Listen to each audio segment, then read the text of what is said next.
Hello everyone, this is संकेत and your watching easy concept वाला। इस वीडियो में हमने यहाँ पे इनवाइट किया था अनिरुद्ध गुप्ता इनको, जो कि अभी आईआईटी खड़गपुर में अपनी पढ़ाई कंप्लीट कर रहे हैं। तो ये जो वीडियो है ना, इंटरव्यू वीडियो, वो आईआईटी जेई जो एस्पिरेंट्स है उनके लिए गोल्ड है। मैं ऐसा क्यों कह रहा हूँ, क्योंकि अनिरुद्ध ने इस पूरी वीडियो में ऐसी कुछ बातें बताई है, डीप में बताई है, इसलिए वीडियो लॉन्ग हो चुका है, एक घंटे के भी ऊपर का हुआ है। तो इसलिए ये वीडियो उन स्टूडेंट्स के लिए एक गोल्ड है। तो अगर आप आईआईटी जेई एस्पिरेंट्स हो तो ये वीडियो लास्ट तक जरूर देखना, या फिर जो डिस्क्रिप्शन बॉक्स में मैंने यहाँ पे टाइम स्टैम्प्स दिए हैं वो यूज करके आप ये वीडियो देख सकते हो। कैसे भी करके देखो, लेकिन जो निचोड़ कर आपको अनिरुद्ध ने चीजें बताई है कि कैसे आईआईटी जेई की प्रिपरेशन होती है, वो प्लीज देखना, क्योंकि वो छोटी छोटी बातें आपके आईआईटी जेई के प्रिपरेशन में आपको बहुत ज्यादा हेल्प कर सकती है। और मैंने भी ये वीडियो बनाने के लिए बहुत ज्यादा मेहनत ली है। अनिरुद्ध को भी पता होगा कि ये वीडियो मैंने बहुत पहले हमने रिकॉर्ड किया था, लेकिन इतना लॉन्ग वीडियो बनने की वजह से और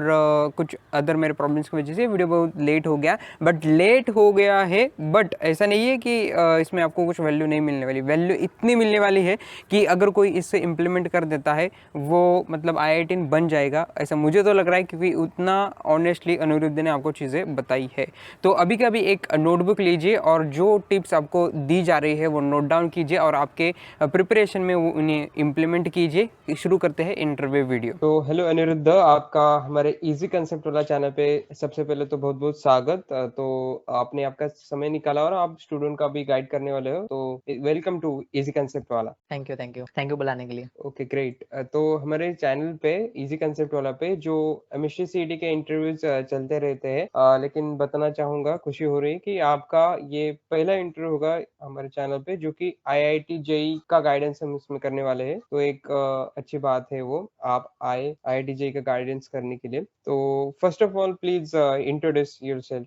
okay, so my name is Anirudh Gupta और मैं अभी फर्स्ट ईयर आईआईटी खड़गपुर में हूँ। मेरी ब्रांच है chemical engineering 5 year dual degree course. So बस अभी आईआईटी खड़गपुर में आए हैं हम लोग, मतलब 2021 का जेई दिया है, JEE means plus JEE advance, और बस ड्रॉपर नहीं हूँ मैं, मतलब 12th के साथ ही किया है मैंने। सो बस अभी ऑनलाइन चल रहा है कैंपस में, यही है। ओके, तो अभी आप आईआईटी खड़गपुर में पहुंच चुके हो, तो कैसा लग रहा है, एक आईआईटीएन बन गए हो आप? वो अच्छा तो लग रहा है, काफ़ी अच्छा लग रहा है, लेकिन अभी वो फ़ील नहीं आ रही जो ऑफ़लाइन कैंपस में आने के बाद आएगी, जो कॉलेज लाइफ़ हम लोग एन्जॉय करेंगे, हॉस्टल लाइफ़ करेंगे, वो अभी फ़ील आ नहीं रही है। लेकिन ठीक है, मतलब ऑनलाइन में भी सही चल रहा है, जितना एक्सपेक्ट किया था ऑनलाइन में इतना बेकार होगा उतना है नहीं। इधर ऑनलाइन में भी काफ़ी मीट्स वगैरह चलती रहती हैं, लेट नाइट टॉक्स और ना लेट नाइट मूवी लोग देखते रहते हैं मीट्स वगैरह लगा के, और काफ़ी अच्छा इंटरेक्शन है ऑनलाइन में भी। ऐसा नहीं कि ऑनलाइन में इंटरेक्शन नहीं हो रहा, बहुत अच्छा इंटरेक्शन हो रहा है, और बहुत सारे व्हाट्सएप ग्रुप्स वगैरह भी बन जाते हैं। जैसे अभी मैं 30 या 40 प्लस ग्रुप्स में हूँ, जो कि कॉलेज के, शायद उससे भी ज़्यादा होंगे। सो यही है कि इंटरेक्शन काफ़ी अच्छा हो रहा है, लेकिन हाँ, कॉलेज लाइफ तो अभी उस लेवल की नहीं मिल पा रही है। बाकी लग बहुत अच्छा रहा है क्योंकि आईआईटीएन बन गए हैं इसलिए।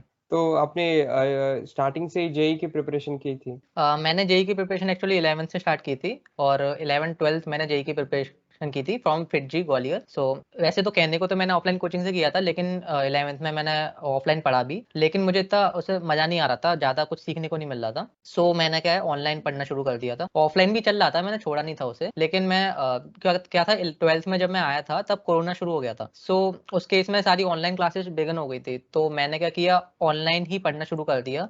मतलब ऑनलाइन क्लासेस मैं सिर्फ अटेंडेंस के लिए करता था, जो फिटजी वाली चलती थी।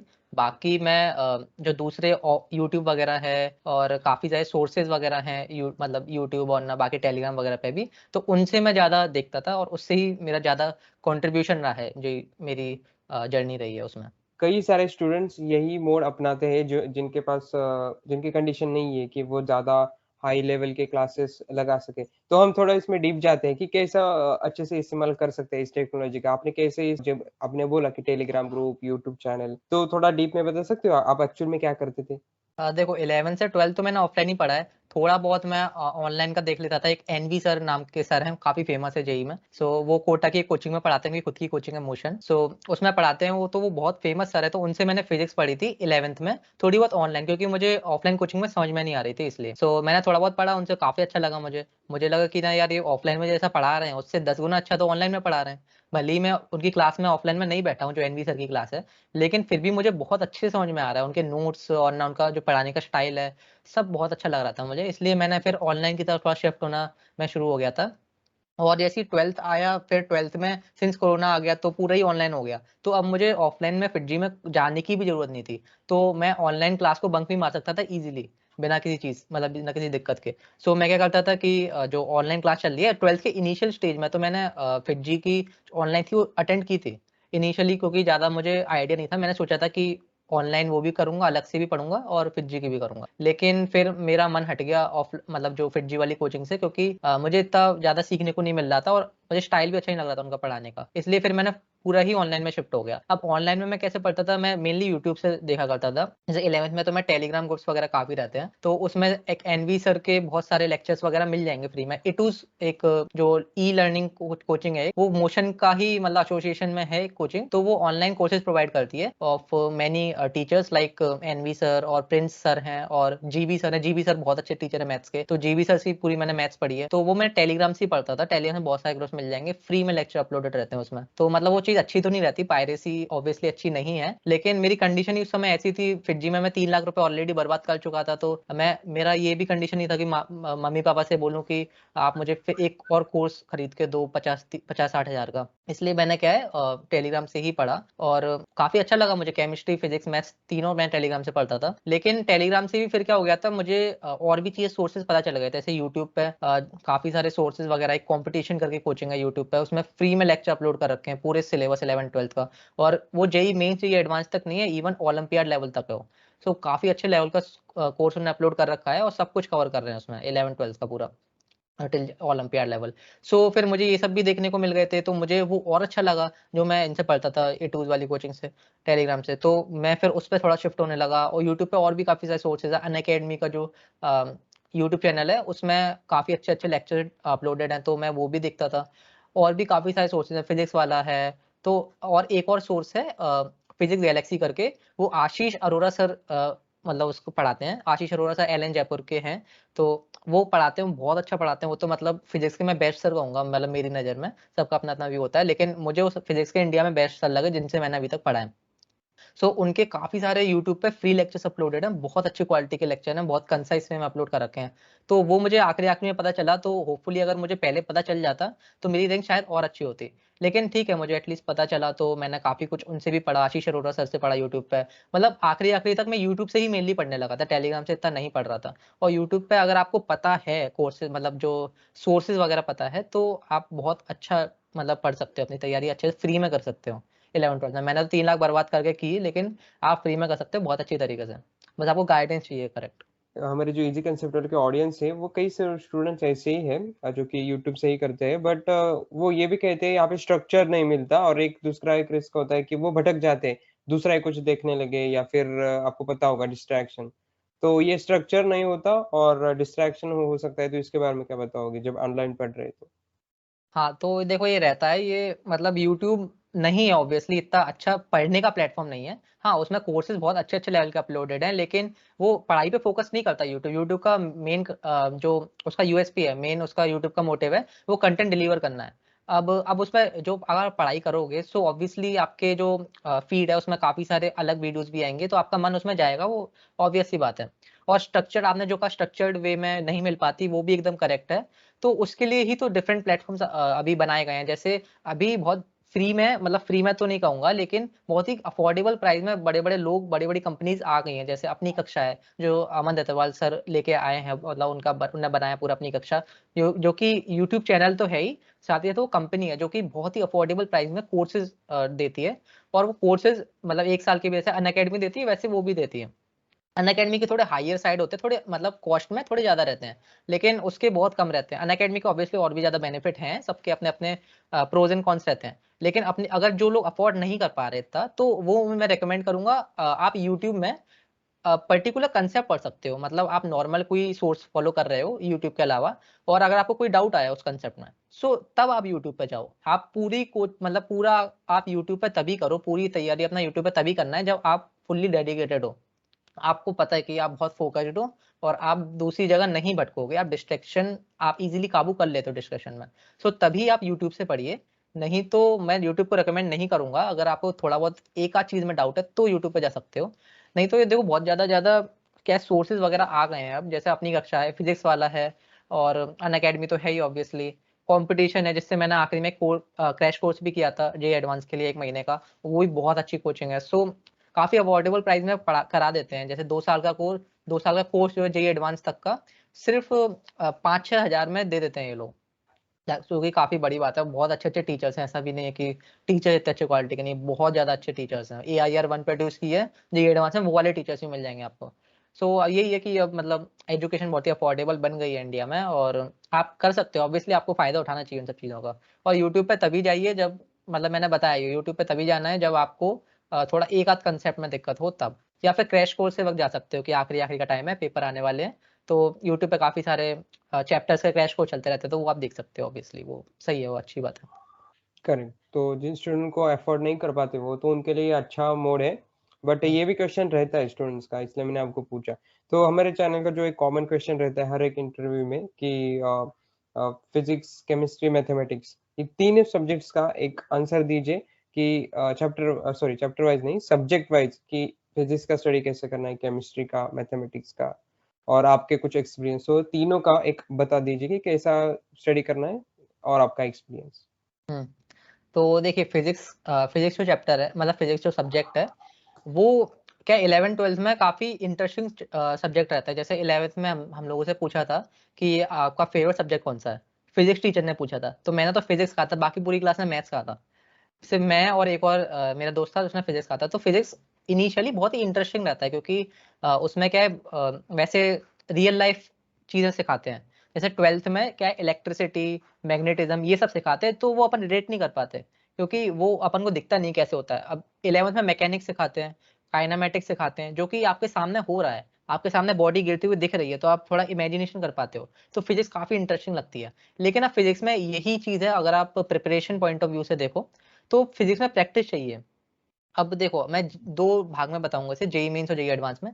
तो देखो जेईई मेन्स का मेरा सिंपल फंडा है, जेईई मेन्स में प्रैक्टिस बहुत ज़्यादा रिक्वायर्ड होती है क्योंकि जेईई मेन्स में आपको बहुत ज़्यादा कम टाइम में सवाल सॉल्व करना होता है और जेईई एडवांस में कांसेप्ट्स रिक्वायर्ड होते हैं। तो फिज़िक्स में ये है कि फिज़िक्स का आपको जितने भी कांसेप्ट्स हैं, वो आपको बहुत ही अच्छी तरीके से पढ़ने पड़ेंगे। वो कैसे पढ़ने हैं आपको? जैसे कोई भी आप अच्छा सोर्स फ़ॉलो करिए, कोई भी कोचिंग फ़ॉलो कर रहे हो या फिर यूट्यूब से पढ़ रहे हो, बहुत अच्छा होना चाहिए। सबसे पहले तो आपको ये एंश्योर करना है।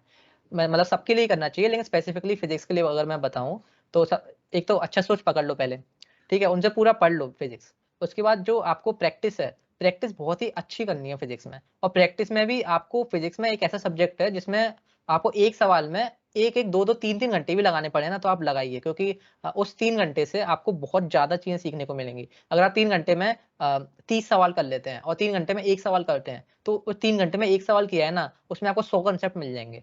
सो वो बहुत ही अच्छी चीज़ है मतलब वो फिज़िक्स के लिए बहुत ही ये अप्लाई होती है कि एक सवाल को बहुत ही अच्छी तरीके से करना है क्योंकि एक सवाल में बहुत सारी चीज़ें हो सकती हैं, बहुत सारी पॉसिबिलिटीज़ हो सकती हैं।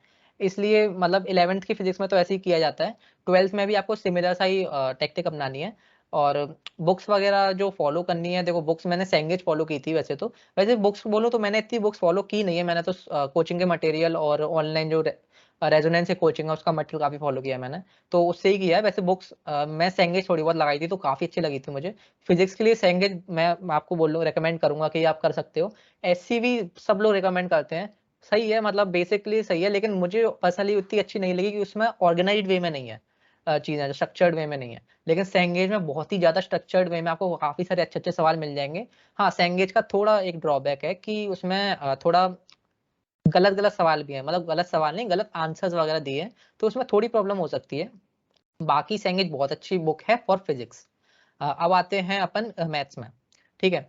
सो मैथ्स में क्या है, मैथ्स में देखो जैसे मैंने फिज़िक्स में बताया कि एक क्वेश्चन में बहुत ज़्यादा टाइम आप बिताओ, वो आपके लिए बहुत बेनिफिशियल रहेगा। मैथ्स में भी थोड़ा सिमिलर रहता है, लेकिन मैथ्स में आपको प्रैक्टिस तो बहुत ही ज़्यादा रिक्वायर्ड होती है। अगर 3 सब्जेक्ट जो है फिज़िक्स, केमिस्ट्री में, तो उसमें बोला जाए कि सबसे ज़्यादा टाइम प्रिपरेशन को किस में दिया जाए, तो मैं मैथ्स ही बोलूँगा और सब लोग मैथ्स रिकमेंड करते हैं क्योंकि मैथ्स में प्रैक्टिस ही की होती है, मतलब की कांसेप्ट प्रैक्टिस ही रहता है। जितना प्रैक्टिस करोगे उतना अच्छा रहेगा। सो जितने ज़्यादा सवाल आप लगा सकते हो मैथ्स में अगर आपने चैप्टर बहुत अच्छी तरीके से पढ़ लिया ना, तो कुछ नहीं होने वाला। आपको सवाल लगाने ही पड़ेंगे, वही मैथ्स में ज़्यादा नंबर लाने का एक तरीका है। सो मैथ्स में वही ज़्यादा नंबर लाने के लिए आपको बहुत सारे सवाल लगाने हैं। अब देखो, अब जैसे आप कोई भी कोचिंग में पढ़ते हो, उसका मॉड्यूल वगैरह के सारे सवाल तो लगाने ही हैं, ठीक है? अब उसके बाद आप क्या कर सकते हो, जैसे मैं क्या करता था, मैंने यूट्यूब पे काफ़ी प्रॉब्लम सॉल्विंग सेशंस होते थे मैथ्स के। तो उन प्रॉब्लम सॉल्विंग सेशंस में भले ही वो 1 घंटे में सिर्फ 4 सवाल करा रहे हों, लेकिन वो 4 सवाल बहुत अच्छे-अच्छे रहते थे और उसमें एक सवाल को करने के बहुत सारे तरीके बताए जाते थे मैथ्स में। सो वो एक काफ़ी अच्छी चीज़ है। तो मैं आपको रिकमेंड करूँगा कि आप यूट्यूब पे, जैसे काफ़ी सारी कोचिंग्स हैं, अनअकैडमी डालती है जैसे problem solving session. Unacademy accelerate करके एक चैनल है जो कि स्पेसिफिकली फॉर जेई के लिए बना है। तो अनअकैडमी एक्सेलरेट पे आपको काफ़ी सारे प्रॉब्लम सॉल्विंग सेशंस मिल जाएँगे फॉर मैथ्स, फिजिक्स, केमिस्ट्री सबके लिए मिल जाएँगे। सो मैथ्स के लिए मैं देखना आपको काफ़ी रिकमेंड करूँगा और काफ़ी बड़े-बड़े टीचर्स वगैरह पढ़ाते हैं उसमें, मैथ्स के काफ़ी सवाल कराएँगे और बहुत सारी अप्रोचेज़ वगैरह बताते हैं। सो वो मैं आपको एक चीज़ रिकमेंड करना चाहूँगा। और बाकी बुक्स वगैरह बोली जाए मैथ्स के लिए, तो मैथ्स के लिए भी मैंने थोड़ी बहुत सैंगेज लगाई थी और आरडी भी थोड़ी बहुत शुरू-शुरू में लगाई थी मैंने, आरडी शर्मा, क्योंकि क्या था 11th में सब लोग बोलते थे टीचर्स वगैरह कि आरडी आरडी शर्मा लगा लो। तो हाँ, मैंने लगाई थी थोड़ी और सैंगेज तो मैंने लगाई थी। मतलब सबके लिए मैं सैंगेज फ़ॉलो की है। सो मुझे काफ़ी अच्छी लगी थी सैंगेज बुक। अब अब आते हैं नेक्स्ट टॉपिक पे, मतलब नेक्स्ट सब्जेक्ट पे, जो कि है केमिस्ट्री। ठीक है, तो केमिस्ट्री में 3 भाग में अपन डिवाइड कर लेते हैं, फिजिकल और इनऑर्गेनिक और ऑर्गेनिक, ठीक है? सो फिजिकल में देखो, फिजिकल भी थोड़ी सिमिलर है मैथ्स के, मतलब मैथ्स में जितनी प्रैक्टिस चाहिए फिजिकल में भी उतनी प्रैक्टिस चाहिए आपको। फिजिकल में देखो आपके कंसेप्ट्स लिमिटेड रहते हैं, मैथ्स में कंसेप्ट लिमिटेड नहीं है, मैथ्स में अनलिमिटेड कंसेप्ट्स हैं। मतलब आपको लग रहा है कि एक चैप्टर आपने बहुत सारे सवाल लगा लिए, 1000 सवाल लगा लिए एक चैप्टर के, 1000 तो वैसे कोई नहीं लगाता, मान लो 100 सवाल लगा लिए आपने एक चैप्टर के, फिर भी आपको अगला सवाल मिल ही जाएगा जो आपको नहीं आ रहा हो। मैथ्स में ऐसा रहता है अगर आप जेईई लेवल की तैयारी कर रहे हो। लेकिन फिजिकल केमिस्ट्री में ऐसा नहीं है, फिजिकल केमिस्ट्री में लिमिटेड कंसेप्ट्स रहते हैं और आप पर्टिकुलर सेट्स ऑफ क्वेश्चन लगा लो ना, तो आपका पूरा जो पढ़ाई है फिजिकल केमिस्ट्री की वो पूरी हो जाएगी अगर आप पर्टिकुलर सेट्स ऑफ क्वेश्चन लगा लो। अब जो सेट्स ऑफ क्वेश्चन है आपके बहुत ज़्यादा अच्छी क्वालिटी के होने चाहिए। मतलब जैसे आप इवन 10 तो नहीं, 50 क्वेश्चन में भी पूरा चैप्टर फिजिकल केमिस्ट्री का बहुत ही अच्छे लेवल पे कर सकते हो। जेईई एडवांस लेवल तक आप 50 क्वेश्चन पूरा निपटा सकते हो अगर आपके क्वेश्चन जो हैं वो अच्छी क्वालिटी के हैं। सो अच्छी क्वालिटी का मटेरियल फॉलो करो, जो मतलब मैंने पहले ही बताया था, कोचिंग जो फॉलो कर रहे हो बहुत ही अच्छे लेवल की होनी चाहिए, तो ऑब्वियसली वो अच्छा क्वालिटी का मटेरियल देगी। सो फिजिकल केमिस्ट्री में तो ऐसा है कि मतलब यही है कि शुरू-शुरू में चैप्टर ठीक-ठाक तरीके से पढ़ लो। चैप्टर को जो थ्योरी पार्ट है, उसमें ज़्यादा कुछ नहीं रहता, फॉर्मूले मेनली रहते हैं और थोड़ा बहुत कांसेप्ट्स रहता है। लेकिन जो प्रैक्टिस है, मेन प्रैक्टिस रहती है फॉर फिजिकल केमिस्ट्री। और इनऑर्गेनिक केमिस्ट्री में इसका उल्टा रहता है जस्ट। इनऑर्गेनिक केमिस्ट्री में मैं पर्सनली बोलूँ, प्रैक्टिस मैंने बिल्कुल भी नहीं की थी। 11-12 में पूरी में बिल्कुल प्रैक्टिस नहीं की फॉर इनऑर्गेनिक केमिस्ट्री। मतलब शीट मैंने जो सीपीपी वगैरह डीपीपी रहती है वो मैंने उठा के भी नहीं देखी थी। सिर्फ़ मैंने थ्योरी पढ़ी थी और थ्योरी के जो नोट्स रहते हैं बहुत बार रिवाइज़ कर लेते हैं मैं, बहुत ज़्यादा। सो इनऑर्गेनिक में यही है कि प्रैक्टिस इतनी रिक्वायर्ड नहीं रहती। मैंने आखिरी-आखिरी में कर ली थी प्रैक्टिस, क्योंकि हाँ, थोड़ी बहुत तो रिक्वायर्ड ही है यार। ऐसा नहीं है कि बिल्कुल भी रिक्वायर्ड नहीं है। तो आखिरी-आखिरी में मैंने की थी और मुझे इतना नीड भी नहीं महसूस हुआ प्रैक्टिस करने का इन इनऑर्गेनिक केमिस्ट्री। सो ये इनऑर्गेनिक केमिस्ट्री में देखो रिवाइज़ बहुत करना होता है। इनऑर्गेनिक केमिस्ट्री में मैं एक चीज़ बताऊँगा कि जो इनऑर्गेनिक केमिस्ट्री रहती है ना, उसमें आप जस्ट पॉइंट्स लिख दो कि ना इसका कलर ये होता है, इस कंपाउंड का कलर ये होता है, या फिर कुछ भी लिख दो आप, मतलब उसमें मेनली याद करने वाली चीज़ें रहती हैं। तो उससे काम नहीं चलने वाला। आपको मतलब आपको बहुत ही अच्छे लेवल के नोट्स बनाने पड़ेंगे, हैंड रिटन नोट्स। टीचर के नोट से पढ़ लिया कुछ नहीं होने वाला। खुद के नोट्स पढ़ो और जो नोट्स है ना आपके, इसमें मैक्सिमम ट्रिक्स वगैरह होनी चाहिए। मतलब बहुत सारी ट्रिक्स होनी चाहिए तभी आप याद कर पाओगे, नहीं तो इनऑर्गेनिक केमिस्ट्री कोई याद नहीं कर सकता नहीं अगर बिना ट्रिक्स के।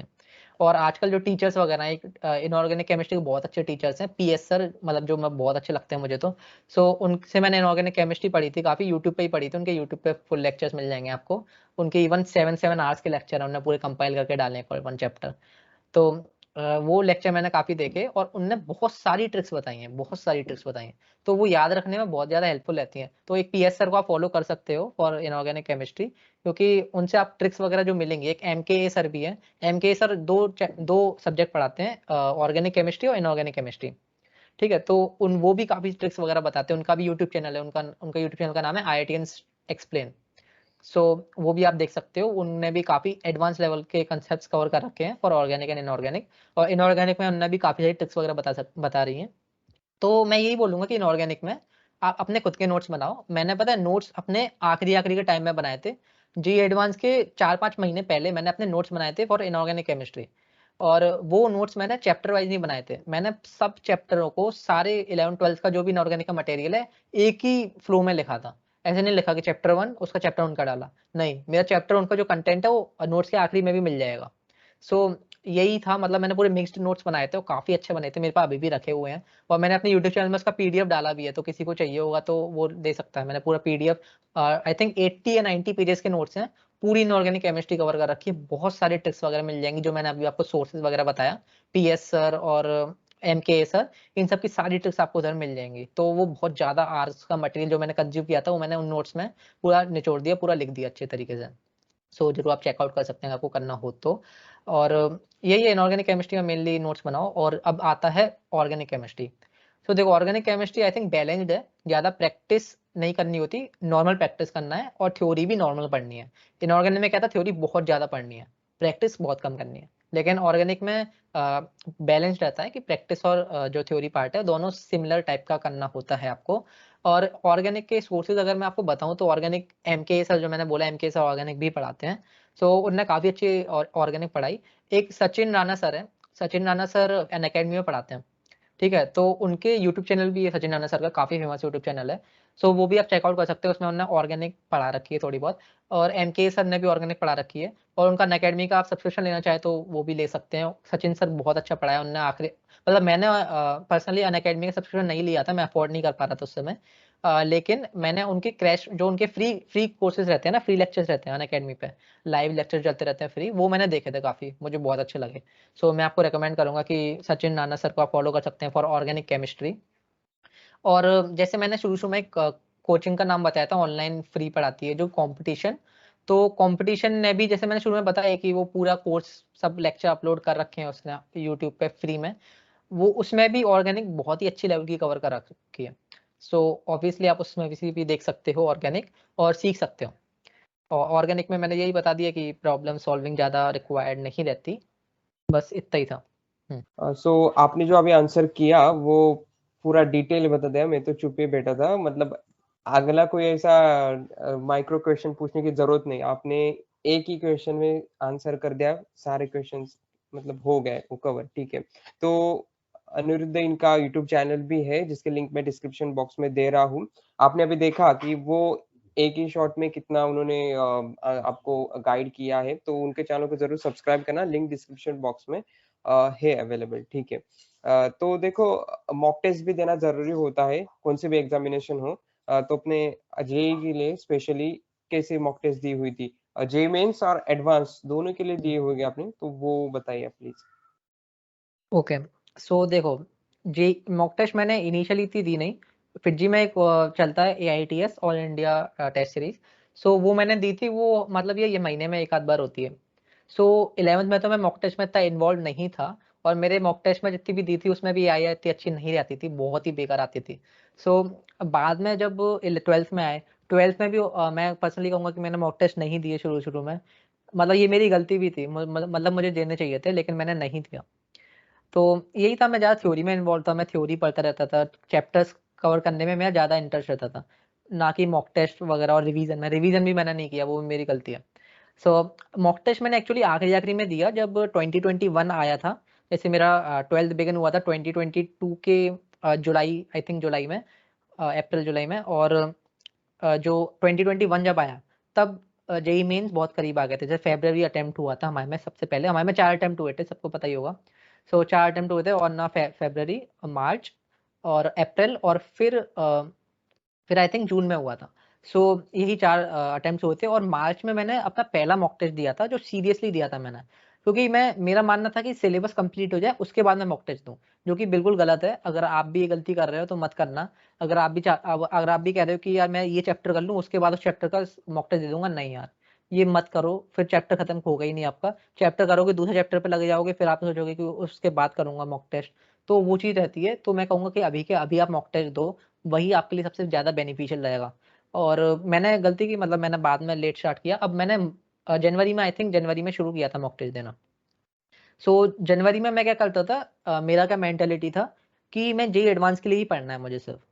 जेई मेंस करीब आ रहा था, फरवरी में आ रहा था, लेकिन मेरा था कि जेई मेंस के लिए इतना नहीं पढ़ना मुझे, क्योंकि जेई एडवांस पढ़ रहे हो तो जेई मेंस कवर हो ही जाएगा, मेरा ऐसा मेंटालिटी था। जो कि नहीं है, क्योंकि जेई मेंस के लिए जो आपका स्पीड है सबसे ज़्यादा वो मैटर करता है। तो अभी जो एस्पिरेंट्स हैं ना, जो जेई 2022 वाला पेपर देने वाले मेंस का, सो उनको मैं यही बोलूंगा कि आप एडवांस पे बिल्कुल भी फोकस नहीं करो अभी, बिल्कुल भी। जब आपका मेंस का एक अटेम्प्ट बहुत अच्छा चला गया हो, और अगर आपको लगता है कि दूसरा अटेम्प्ट अगर मेरा बिगड़ भी जाए तो भी कोई प्रॉब्लम नहीं है, तब भी आप जेई एडवांस पे फोकस करो। नहीं तो जेई एडवांस फोकस करने की बिल्कुल भी जरूरत नहीं है। मैंने गलती की, मैं सोचा था कि मैंने 80%, मैंने इवन 80% तक जेई एडवांस पे फोकस किया था, 20% जेई मेंस चल रहा था मेरा। और मैं मॉक टेस्ट भी जो लगा रहा था वो जेई एडवांस लेवल के थे, और ऑब्वियसली उसमें मार्क्स मेरे इतने अच्छे नहीं आ रहे थे, बहुत कम मार्क्स आ रहे थे, क्योंकि एक थ्योरी अलग पार्ट रहता है, मॉक टेस्ट अलग पार्ट रहता है। थ्योरी मैंने बहुत अच्छे से पढ़ ली, रिवीजन अच्छे से कर लिया, लेकिन उसका मतलब ये नहीं कि मॉक टेस्ट मेरे काफी अच्छे हो, क्योंकि मॉक टेस्टिंग की भी स्किल होती है। आपको पता होना चाहिए कब आपको सवाल छोड़ना है, कब आपको सवाल स्किप करना है, और कब करना है, कैसे करना है, उस टाइम बाउंड में कैसे करना है, जल्दी जल्दी कैसे सोचना है, कौन सा सवाल आपको आएगा, कौन सा नहीं आएगा, काफी सारी चीजें होती हैं। तो इन सब चीज़ों को सीखने के लिए आपको मॉक टेस्ट देना ही पड़ता है, और मैंने नहीं दिया था, इसलिए मुझे कुछ नहीं आता था, इसलिए मेरे मार्क्स भी बहुत कम आ रहे थे मॉक टेस्ट में। सो मैंने जेईई मेंस के लिए वैसे एक एनटीए का, मतलब एनटीए की एक ऐप है, उसमें उसने सारे मॉक टेस्ट दे रखे हैं, मतलब उसमें 100+ मॉक टेस्ट है। 2021 के लिए दिए थे उन्होंने 100, अभी भी इस साल भी दिए हैं ऑब्वियसली। सो आप भी, अगर आपको मेंस के मॉक टेस्ट अटेंड करने हैं तो आप एनटीए के ऐप से कर सकते हैं। बहुत अच्छे लेवल के मॉक टेस्ट थे, काफी लोग कहते हैं बहुत इजी है, कुछ कहते हैं बहुत हार्ड है। मतलब उसमें ऐसा था, मतलब 100+ मॉक टेस्ट हैं, तो कुछ इजी भी थे, कुछ हार्ड भी थे, लेकिन जो थे बहुत ही अच्छे, मुझे बहुत कुछ सीखने को मिला उनसे। अब मैं इसमें एक चीज बताना चाहूंगा, जो मेंस में जिस टाइप के सवाल आते हैं ना, एग्जैक्टली उस टाइप का मॉक टेस्ट नहीं था एनटीए में, थोड़ा डिफरेंट था। कंसेप्चुअल ज्यादा सवाल आए थे, मतलब मुझे अभी भी याद है एनटीए के जो मॉक टेस्ट हैं ऐप में, वो एग्जैक्टली सेम पैटर्न में नहीं थे, और पैटर्न भी थोड़ा बहुत सेम था, लेकिन सवाल सेम टाइप के नहीं थे। लेकिन उनसे सीखने को मिल रहा था, बहुत अच्छी लेवल की चीजें सीखने को मिल रही थी उससे। तो अगर आपको सिर्फ मेनली जो मेंस है, उसमें अगर आपको पैटर्न देखना है कि कैसे पैटर्न आता है, टाइम बाउंडेशन में कैसे करें पूरा पेपर, तो आप प्रीवियस ईयर लगा लो। अब प्रीवियस ईयर भी आपको बहुत सारे प्लेटफॉर्म्स वगैरह में मिल जाएंगे। तो आप जैसे गूगल पे डाल दो जो जौन सा आपको प्रीवियस ईयर अटेम्प्ट करना है, जैसे 2018 वाला आपको प्रीवियस ईयर अटेंड करना है, ठीक है, तो आप यूट्यूब, मतलब यूट्यूब पे नहीं, गूगल पे डाल सकते हो JEE mains 2018 paper live attempt. तो आपको आ जाएंगे, बहुत सारी वेबसाइट्स होती है, mbibe.com होती है, और भी काफी होती है, रेजोनेंस में भी। मैंने तो रेजोनेंस में दिए थे, रेजोनेंस.com पे। सो उसमें मैंने अपने सारे मॉक टेस्ट दिए थे for JEE mains, previous year वाले जो हैं, ठीक है। और जो भी मॉक टेस्ट है, मॉक टेस्ट और पीवाईक्यू अलग होते हैं, ठीक है। तो सॉरी, पीवाईक्यू नहीं, previous year papers. So mock test मैंने एनटीए से दिए थे, और प्रीवियस ईयर पेपर जो आखिरी आखिरी में मैंने दिए थे रेजोनेंस की वेबसाइट से, ठीक है। तो रेजोनेंस की वेबसाइट पर सारे 2020 तक ही थे बस, ठीक है। तो 2020 तक जितने भी पेपर थे मैंने सारे लगा दिए थे। आई थिंक मैंने मतलब 2005 से शुरू किया था, 2005 से लेके 2020 तक के जितने भी पेपर्स थे सारे लगा लिए थे मैंने। ऑब्वियसली मतलब सारे रिटेन नहीं रहते, अपन को जितने भी अपन ने सवाल किए हैं वो दिमाग में नहीं रहते कि ये, हाँ, ये वाला सवाल किया था, उसका कंसेप्ट भी दिमाग में नहीं रहता। जैसे मैं क्या करता था, मैं मतलब लगा लेता था पूरा मॉक टेस्ट और प्रीवियस ईयर टेस्ट जो भी है। सो वो मैं लगा के क्या करता था, मतलब मैं एनालाइज करता था। रेजोनेंस में बहुत अच्छा फीचर है, रेजोनेंस से आप भी कर सकते हो। तो उसमें जब आप पेपर अटेम्प्ट कर लो ना पूरा, तो आपके बाद में पूरा एनालिसिस आ जाती है कि आपने क्या क्या गलती की है, आपका कौन सा वीक पॉइंट है, कौन सा आपका स्ट्रेंथ है, क्या कौन सा टॉपिक आपको पढ़ने की जरूरत है, ये सब आते हैं। और सारे सोल्यूशन तो ऑब्वियसली मिल ही जाते हैं। और ये भी आता है कि कितने परसेंट लोगों ने ये सही किया, कितने परसेंट लोगों ने गलत किया, कितने परसेंट लोगों ने स्किप किया ये सवाल, ठीक है। तो ये सब भी आता है, तो थोड़ा इंटरेस्टिंग लगता है, थोड़ा गेमिफाइड लगता है ये करने में, तो इंटरेस्ट भी आता है अपना, ठीक है। तो मैं आपको यही रिकमेंड करूंगा, प्रीवियस ईयर जो है रेजोनेंस से लगा सकते हो आप। रेजोनेंस की जो वेबसाइट है, फ्री में लगा सकते हो, आपको जरूरी नहीं है कि आप रेजोनेंस के मेंबर हो, रेजोनेंस के बच्चे हो, अगर आप रेजोनेंस कोचिंग से पढ़ो तभी लगा सकते हो, ऐसा नहीं है, फ्री में लगा सकते हो। मैं भी कोई रेजोनेंस से नहीं पढ़ता था, तो मैंने भी उधर से लगाया। सो रेजोनेंस बहुत ही अच्छा सोर्स है, और आप जो जेई एडवांस के भी है वो भी आप रेजोनेंस से लगा सकते हो, कोई मतलब बाउंडेशन नहीं है, ठीक है। तो मैं यही कहूँगा कि एनालाइज बहुत इंपॉर्टेंट चीज़ होती है जेई मेंस और जेई एडवांस के, अगर आप पेपर लगा रहे हो। और उसके बाद जब आपने पेपर लगा लिया है, मार्क्स जितने भी आए ठीक है, मार्क्स ये नहीं कंपेयर करना कि यार ये इतने मार्क्स में तो मुझे कुछ भी नहीं मिलेगा। अगर इतने मार्क्स मेरे ओरिजिनल पेपर में आ जाए, तो आप प्रीवियस ईयर के हिसाब से एनालाइज करते हो कि प्रीवियस ईयर में अगर मेरे इतने मार्क्स आए होते तो मेरा इतनी रैंक होती, और इतनी रैंक में मुझे बिल्कुल भी अच्छी कॉलेज वगैरह नहीं मिलता। तो ऐसा मत करना। मेरे भी जेई एडवांस के 1-2 दिन पहले तक भी मैं मॉक टेस्ट लगा रहा था और मेरे बहुत खराब मार्क्स आ रहे थे। मतलब जितने अभी मेरा आईआईटी खड़गपुर है ना, आईआईटी खड़गपुर तो छोड़ो, मुझे बहुत ही लोअर आईआईटी भी नहीं मिल रहा था और मेरे एकदम से अच्छे मार्क्स आ गए। तो ऐसा रहता है कि मतलब पेपर आपका ओरिजिनल दिन है उसमें आपके ज्यादा आ ही जाते हैं। ठीक है, तो ऐसा आप कंपेयर मत करो, कभी भी कंपेयर मत करो कि मेरे इतने मार्क्स हैं और ना इतने मार्क्स असलियत में आ गए तो क्या होगा, ऐसा नहीं। आपको बस एनालाइज करना है, मेनली एनालाइजेशन पे ध्यान दो, सॉल्यूशंस वगैरह देखो, ये देखो कि आपने क्या गलती की है, आपने इस सवाल को किस तरीके से किया है और किस तरीके से मतलब सोल्यूशन में किया गया है। और काफी सारे अप्रोचेस रहते हैं एक सवाल को करने की, तो आपको क्या करना आखिरी के टाइम में, बहुत सारी अप्रोचेस याद करने से या फिर समझने से कुछ नहीं होने वाला, कंफ्यूज हो जाओगे। तो आपको कोई एक अप्रोच चुननी है उसमें से जो आपको सूट कर रही है, आपको जो ध्यान में है, और जिससे सवाल बहुत जल्दी सॉल्व हो रहा है ना। सो आपको वो अप्रोच आपको सब में देखनी है, ध्यान करनी है। एक और स्ट्रेटेजी मैं बताऊंगा कि मैं क्या करता था। आखिरी में जितने भी मॉक टेस्ट वगैरह दी ना, मैंने बस मॉक टेस्ट ही दी आखिरी में। रोज मॉक टेस्ट देता था मैं, रोज मतलब एक टाइम तो ऐसा आ गया था, जेई मेंस अटेम्प्ट 1 में मेरे इतने अच्छे मार्क्स नहीं आए थे। मेरी परसेंटाइल आई थी 94.3, जो कि अच्छी परसेंटाइल नहीं है बिल्कुल भी। उस परसेंटाइल में मेरी रैंक आती 50-60 थाउजेंड इन जेई मेंस। सो वो बिल्कुल भी अच्छी रैंक नहीं है। लेकिन जेई मेंस फेब्रवरी अटेम्प्ट था, उसमें मेरे ऐसी हालत थी। और जेई मेंस मार्च अटेम्प्ट सिर्फ 14 दिन बाद था उसके। तो मतलब मेरे पास सिर्फ 14 डेज थे इस परसेंटाइल को इम्प्रूव करने के। तो मैं क्या किया, मैं बहुत डिमोटिवेट हो गया था। लेकिन फिर मैंने बहुत ही ज्यादा पढ़ना शुरू कर दिया, मैंने सिर्फ मॉक टेस्ट लगाया, सिर्फ मॉक टेस्ट।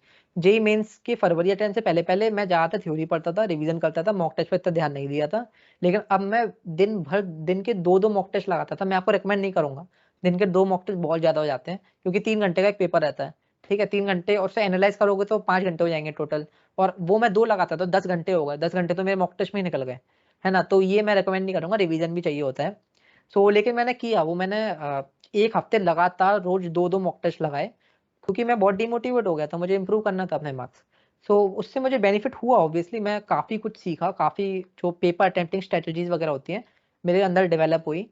और ऑब्वियसली मतलब उसकी वजह से बहुत इम्पैक्ट पड़ा। और फाइनली जब जेई मेंस का मार्च वाला अटेम्प्ट आया, तो उसमें मेरे आई थिंक 99.16 परसेंटाइल आई थी। तो 94.3 से मैं डायरेक्ट 99.16 परसेंटाइल पर जंप किया था। जहाँ मेरे फ्रेंड्स वगैरह जो थे फरवरी अटेम्प्ट में सबके ज्यादा थे, मतलब एक फ्रेंड था जिसका 98 परसेंटाइल था और उसका 90 परसेंटाइल 91 परसेंटाइल तक ड्रॉप हो गया था। और मेरा वही इंक्रीज हो गया उल्टा। ज्यादा लोगों का ड्रॉप ही होता है, शुरू शुरू में अच्छा रहता है, फिर ड्रॉप होता जाता है, ड्रॉप होता जाता है, ड्रॉप होता जाता है। मेरा इंक्रीज हो गया था इतना ज्यादा, तो मैं तो बहुत खुश हो गया था और मैं टेंशन फ्री भी हो गया था। अब मुझे लग रहा था कि मैं एडवांस के लिए पढ़ूंगा, मेंस के लिए अब नहीं पढ़ना, जितना पढ़ना था मैंने पढ़ लिया। तो और फिर मैं क्या करने लगा था, फिर मतलब जब मैं आया पेपर देके फरवरी का नहीं, मार्च अटेम्प्ट का। मैं काफ़ी खुश था, ऑब्वियसली दोस्तों वगैरह से बात कर रहा था और सबको बताया था कि बहुत अच्छा गया पेपर, अब तो 4 देंगे बिल्कुल ही। और फिर मैं क्या करने लगा था, फिर एडवांस पे फोकस करने लगा था। फिर मैं एडवांस के पेपर्स वगैरह लगाने लगा था। हाल क्या, मैं बिल्कुल टाइम वेस्ट नहीं किया।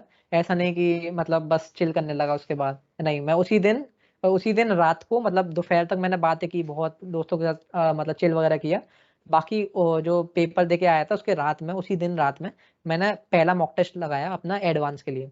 एडवांस के लिए कहाँ से लगाना है, एडवांस की जो वेबसाइट है उसके मॉक टेस्ट मत लगाना। एडवांस की जो वेबसाइट है उसके मॉक टेस्ट बहुत बेकार है, बिल्कुल भी मत लगाना, आप जरूरत ही नहीं है। एडवांस के मॉक टेस्ट आप काफ़ी सारे अनअकैडमी से लगा सकते हो, अनअकैडमी काफ़ी अच्छे अच्छे मॉक टेस्ट प्रोवाइड करता है। तो वो आप देख सकते हो, फ्री में होते हैं वो, जरूरी नहीं है कि आप पेड हो, पेड वाले भी होते हैं, टेस्ट सीरीज चलती रहती है, लेकिन फ्री वाले भी होते हैं। तो वो आप लगा सकते हो एक बार। और जो रेजोनेंस है उससे सारे प्रीवियस ईयर निपटा दो, एडवांस के सारे प्रीवियस ईयर निपटा दो आप। और भी काफ़ी, मतलब फिटजी की भी सीरीज चलती है एक AITS, एलन की भी AITS बहुत फेमस है, वो भी आप ले सकते हो अगर आप लेना हो तो, वैसे इतना रिक्वायर्ड नहीं है। कोई भी आप कोर्स ज्वाइन किया है ना, आपने कोई भी कोचिंग तो ऑब्वियसली ज्वाइन की होगी, अगर आप यूट्यूब से नहीं पढ़ रहे हो अकेला तो। अगर आपने कोचिंग ज्वाइन की है तो उसके जो सीरीज है, टेस्ट सीरीज, वो चलती ही है। तो उस टेस्ट सीरीज में आपको एक्टिव रहना है। जब भी टेस्ट सीरीज है, जैसे आखिरी के टाइम में हर हफ्ते टेस्ट होते हैं, ठीक है, तो हर हफ्ते आपको देना है, टाइम पे बैठना है उस समय।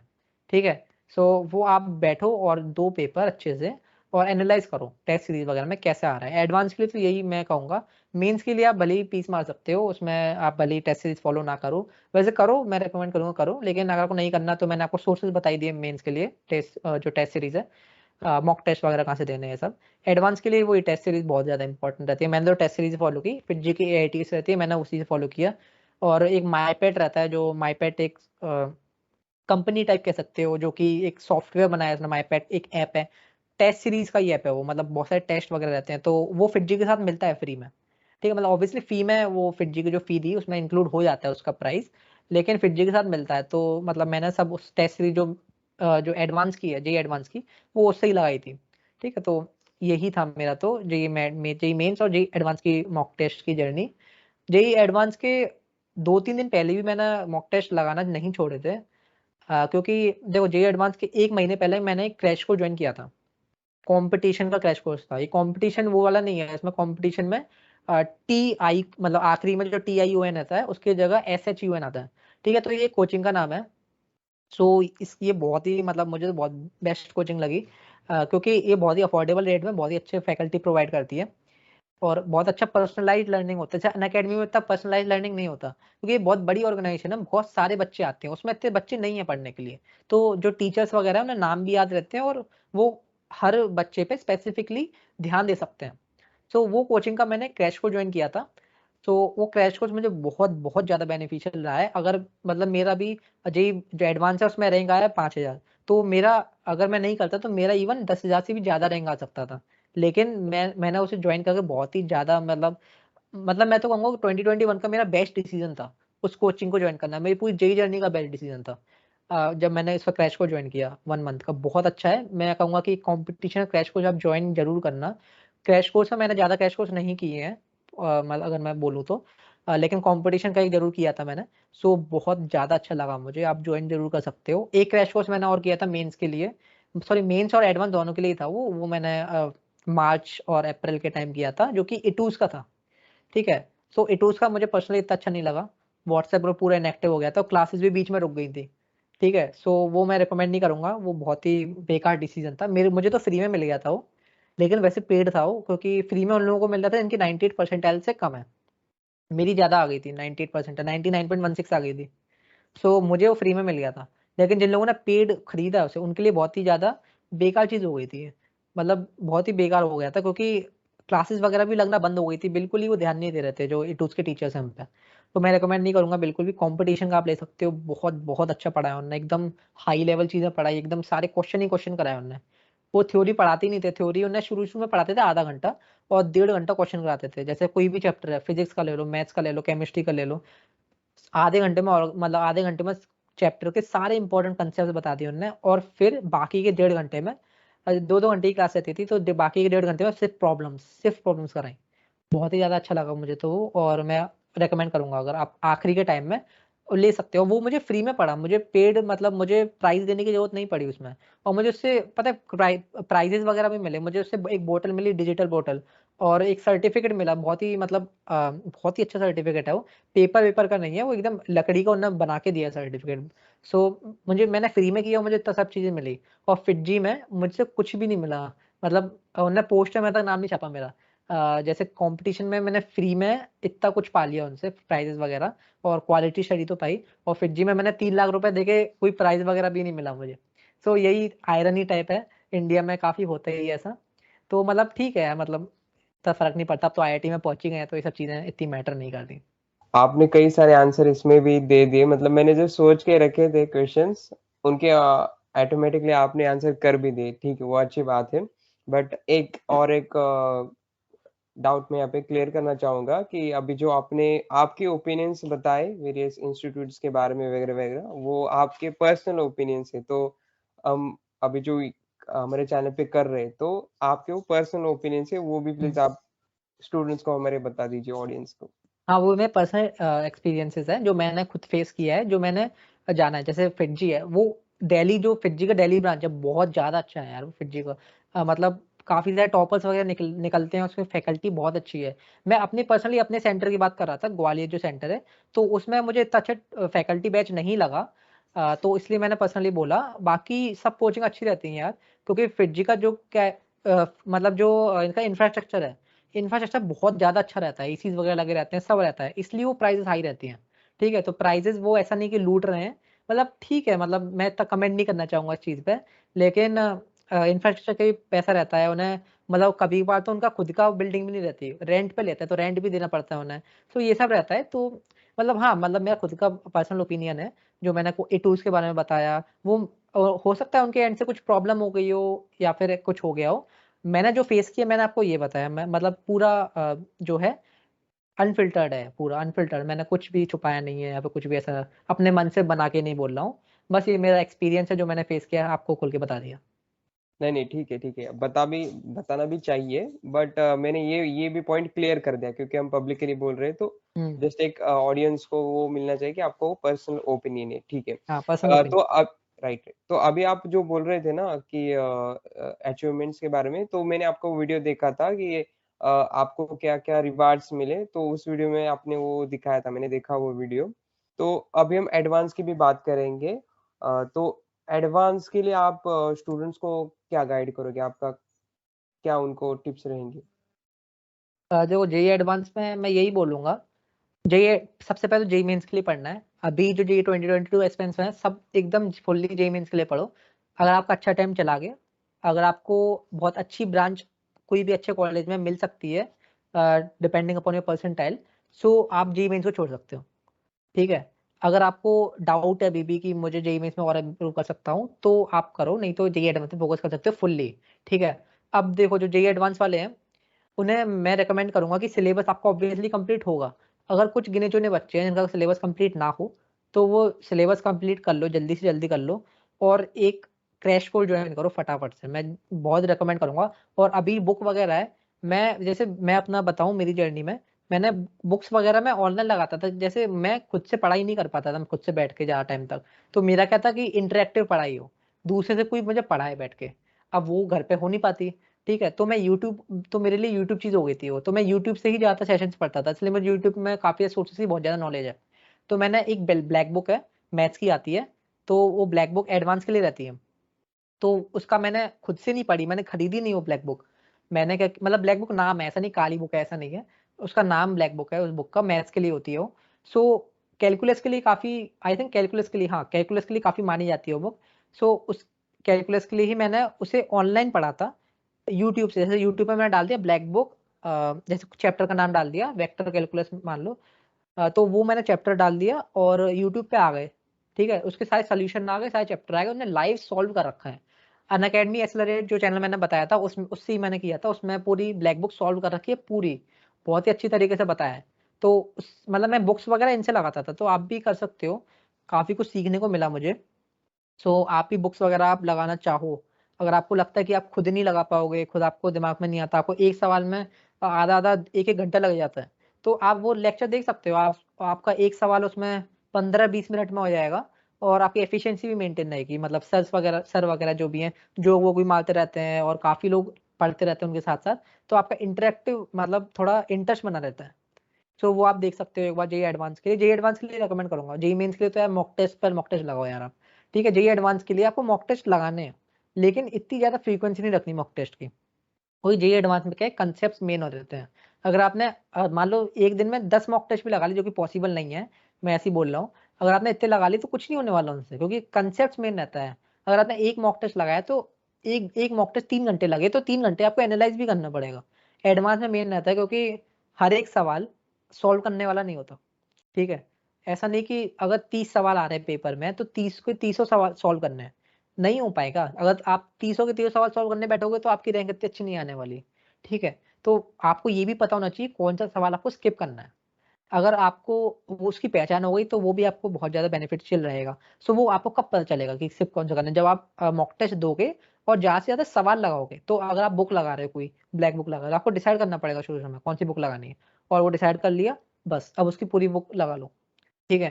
पूरी मतलब आपकी मर्ज़ी है, कोई बुक पूरी नहीं लगाओ तो भी चलेगा, ऐसा नहीं कि हर बुक पूरी लगानी चाहिए।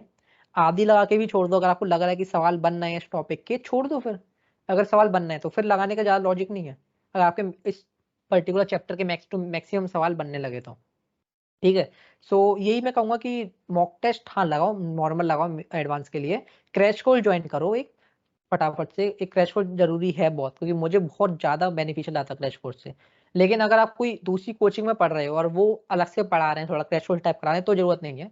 क्योंकि मैं सिंस कोई कोचिंग से एसोसिएट नहीं था, फिटजी से था, लेकिन मैं पढ़ता नहीं था उसका। तो मैं आई वाज़ ऑल अलोन, ठीक है?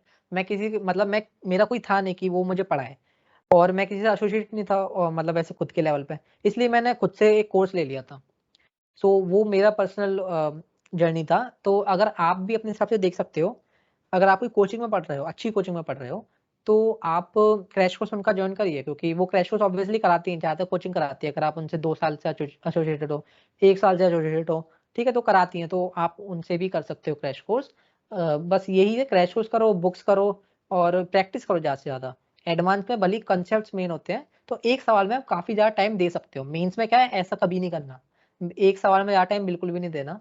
एडवांस में आपको एक सवाल में बहुत ज़्यादा टाइम दे सकते हो, क्योंकि उससे आपको ऑब्वियसली कॉन्सेप्ट्स ही क्लियर हो रहे हैं ना, और कॉन्सेप्ट्स ही मेन की रहती है एडवांस में। स्पीड भी रहती है, स्पीड मैं बोलूँगा 50% स्पीड, 50% कॉन्सेप्ट। लेकिन मेंस में क्या रहता है, सवाल ईज़ी आते हैं और रिपीटेटिव सवाल आते हैं। जो प्रीवियस ईयर है, वैसे ही सवाल आते हैं हर साल। तो आप प्रीवियस ईयर लगा लो, आपके वो बन जाएँगे, लेकिन स्पीड आपको अच्छी करनी होती है।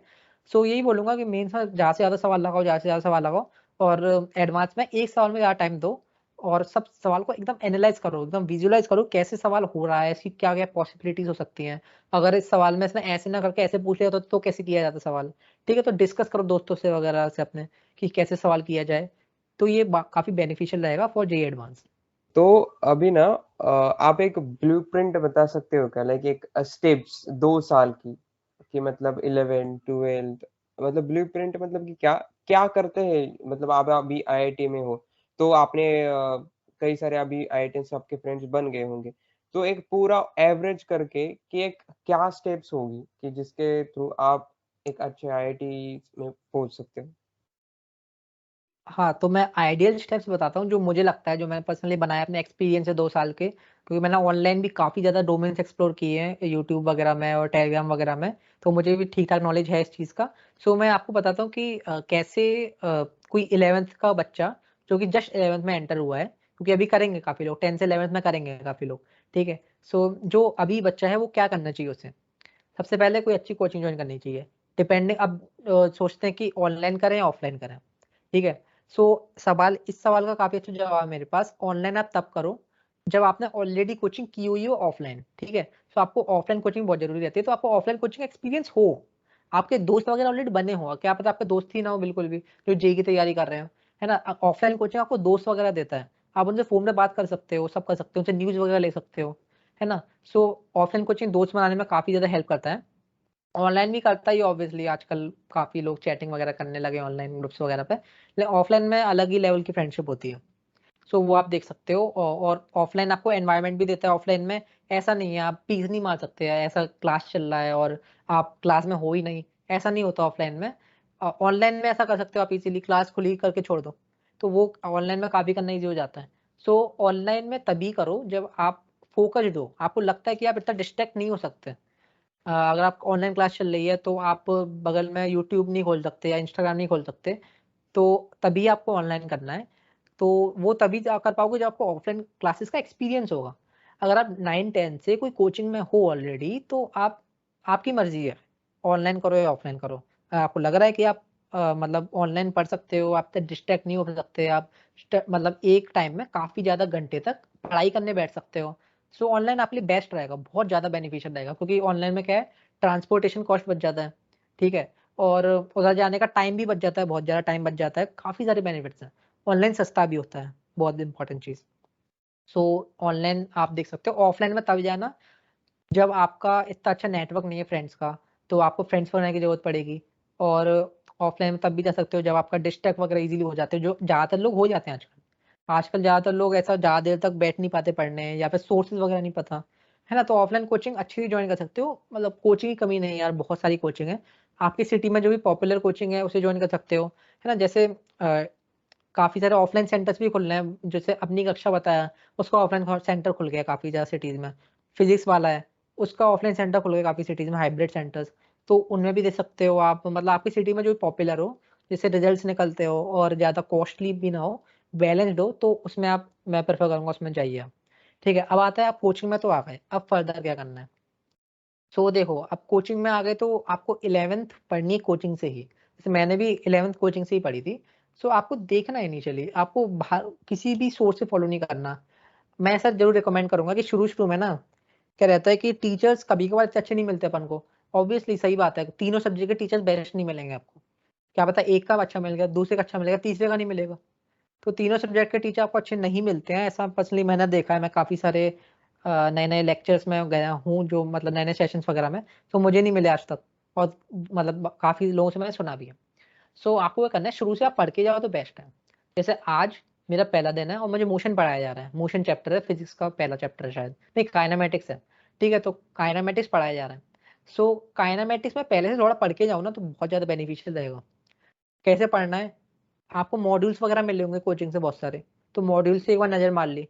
काफ़ी इंटरेस्टिंग लगता है शुरू-शुरू में पढ़ना कि यार हाँ, आज पढ़ने वाले हैं, पहला दिन है, जेईई की प्रिपरेशन कर रहे हैं, तो वो आप पढ़ सकते हो। या फिर अगर आपको बुक पढ़ने में इतना इंटरेस्ट नहीं है, सो आप ऑनलाइन देख सकते हो यूट्यूब वगैरह पे। फिजिक्स वाला का देख लो, फिजिक्स वाला ज़्यादा हाई लेवल नहीं पढ़ाता।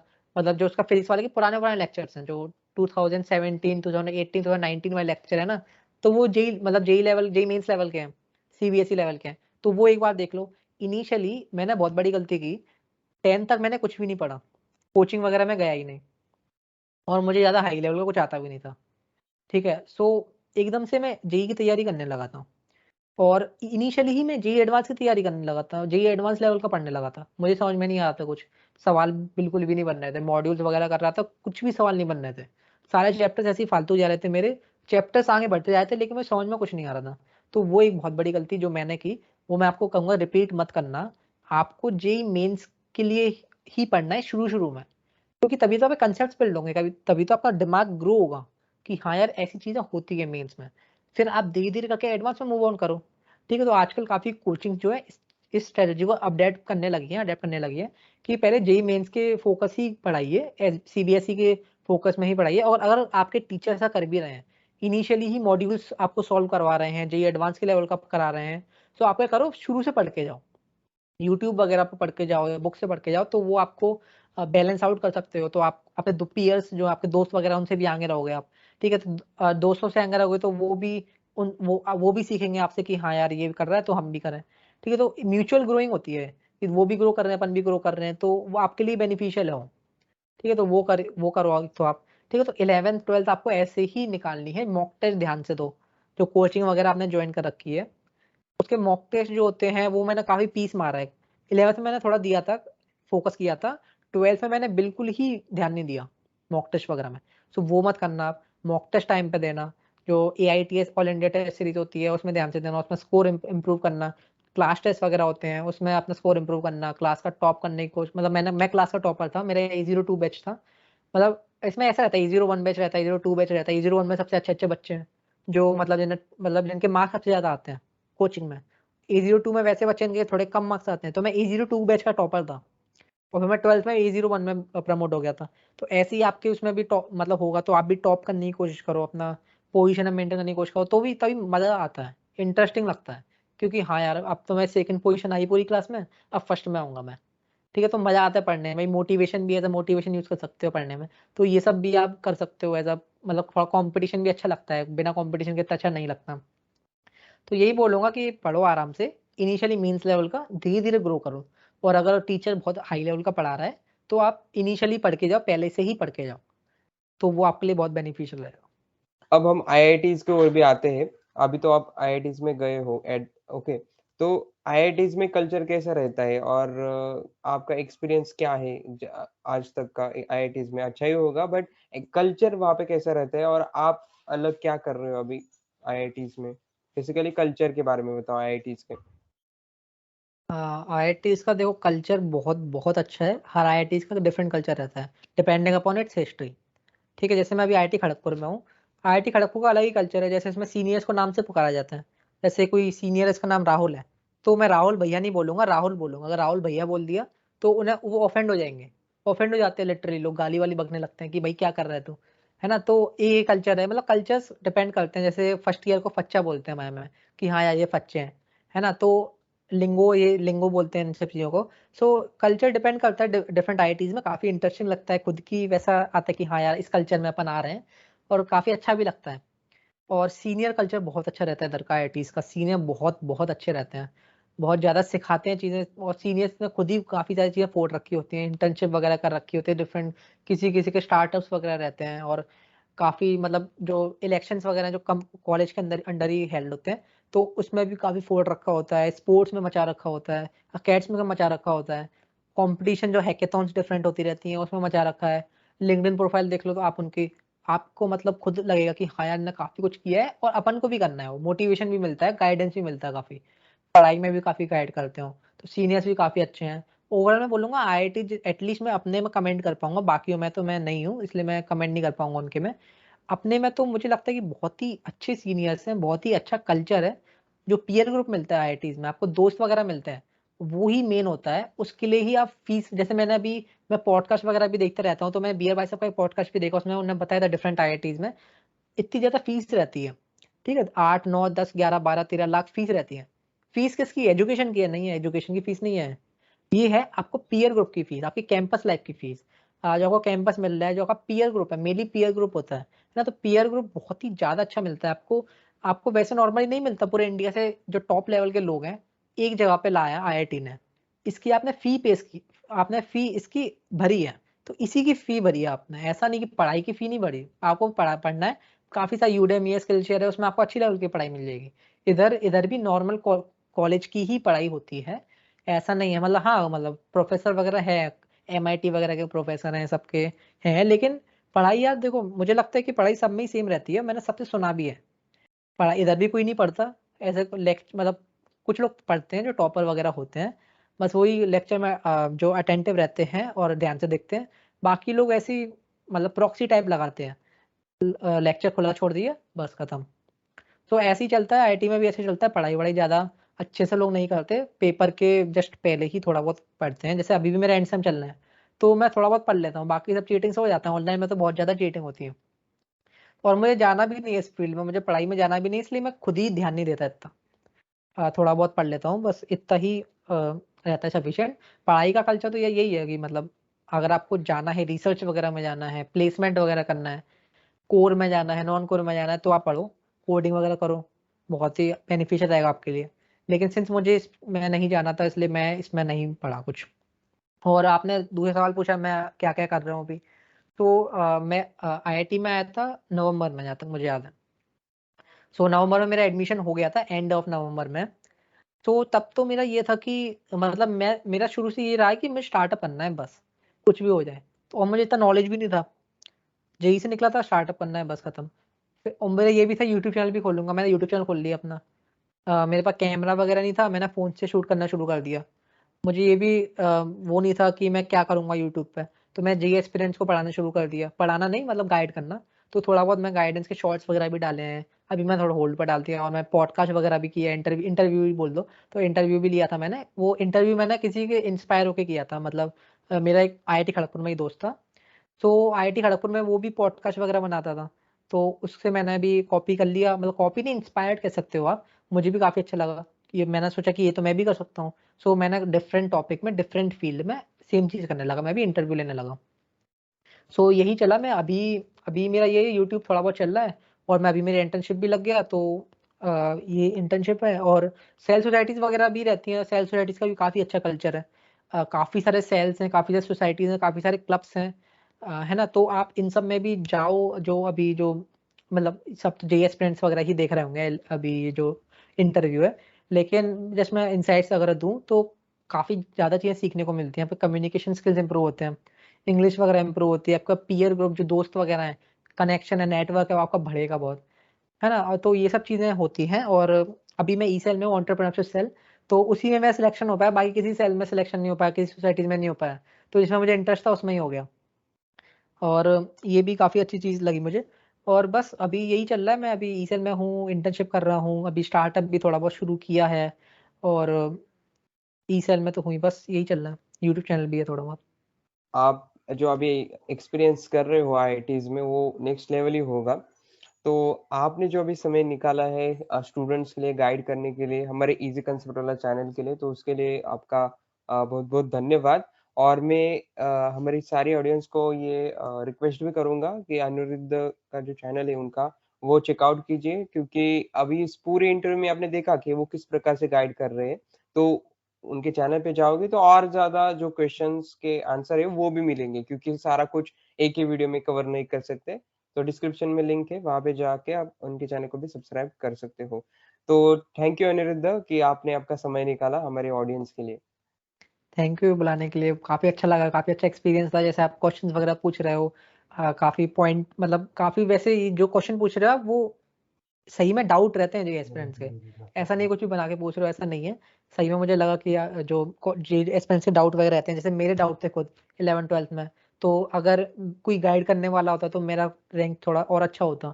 सो काफ़ी अच्छा इंटरव्यू लगा, मैंने काफ़ी ज़्यादा नॉलेज इसमें दे दी है, काफ़ी ज़्यादा निचोड़ दिया पूरा। सो होपफुली काफ़ी लोगों को अच्छा लगा होगा। आपको भी काफ़ी थैंक यू बुलाने के लिए। काफ़ी अच्छा लगा मुझे, काफ़ी अच्छा एक्सपीरियंस था। Okay Anirudh, thank you very much. अभी इस वीडियो को हम यहाँ पे स्टॉप करते हैं, तो thank you very much Anirudh. Thank you very much. देख लिया पूरा video, thank you very much. तो जिसने भी ये वीडियो इस वक्त तक देखा है प्लीज़ कमेंट सेक्शन में लिखो कि I watch till the end, या फिर बीच बीच में जो इंपॉर्टेंट लगता है वही देखा है, तब भी आप लिख सकते हो कि थैंक यू वेरी मच। हाँ, ये लिख दो, मैं समझ जाऊँगा कि आपने वीडियो ये ठीक से ध्यान लगा के देखा है। तो वीडियो को लाइक ज़रूर करना और चैनल को सब्सक्राइब भी करना, अनिरुद्ध का भी चैनल सब्सक्राइब करना। मिलते हैं अगले वीडियो में। Start and just do it. Very all the best.